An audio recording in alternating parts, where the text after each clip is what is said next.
Dion Patterson is the person that police are looking for right now. There is a $10,000 reward for information leading to his arrest. He's 24 years old, and witnesses say that he walked into Northside Hospital Midtown location today with his mother.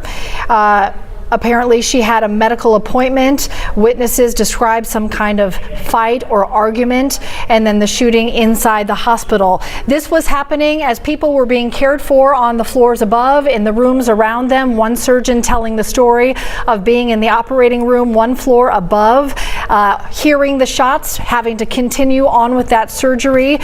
Police were going room to room. At one point, Northside Hospital was cleared, and people that could evacuate were able to leave for the day. Dion Patterson, again, 24 years old. The question being, is he somewhere in Midtown, or is he connected to a carjacking that happened at 14th and Williams shortly after the shooting? The car not found, we've confirmed now, not found. Police looking for him and potentially that vehicle. Yeah, and our reporters on the scene saying they're starting to see people trickle out of these businesses and buildings. Tracy Amick-Pier, one of those reporters on the scene.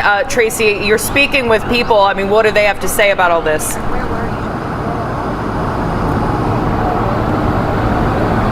Okay, we've of course been talking about the different businesses affected all throughout the day. Tracy Taylor, she is actually a coffee bar supervisor at Whole Foods. She was just released. Of course, this has been going on for hours. Tracy, what can you tell me about this scene? What happened? How did you know something was going on? I actually knew something was going on when we get a really big lunch crowd, and there was nobody at the hot bar, and I'm like, what's going on? Where's everyone? And then they said it was the active shooter, and we're on lockdown. Okay, when you heard that, what went through your mind initially? Oh my God.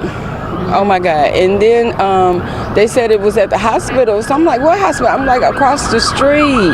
So I'm like, oh my God. And then I came to the window and I seen all the police. And when you saw that, I mean, does this remind you at all of the other Midtown shooting that happened? Yes, it does. It's because I was here when the lawyer got shot, and the lady shot somebody at the other place. So this is my third active shooting. Okay, and that's just a horrible testament to what's going on right now. Sad. Okay, and you hear a lot of police sirens right now. It seems like there's other activity happening. Did you ever fear for your safety during this?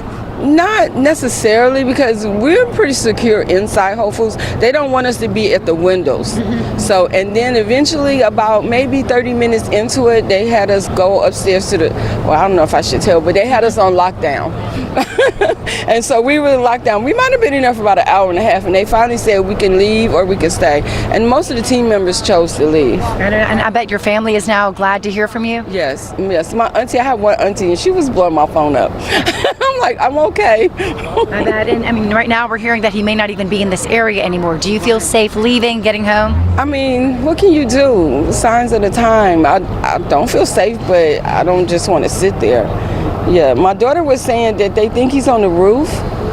You know what, there's a lot of information out there right now. We're trying to weed through it, verify what's true, what's correct, and what's not before we put it out there. Right. But of course, a lot of people, they definitely want information from people who see it, but you want to make sure that it's the right information before you put it out on the news, of course. Right. And I mean, if you're going to be stuck somewhere, a lot of these office buildings, they were just in a conference room. Right. In Whole Foods, I guess it's a pretty safe and good place to be. Yes, we were in a conference room too.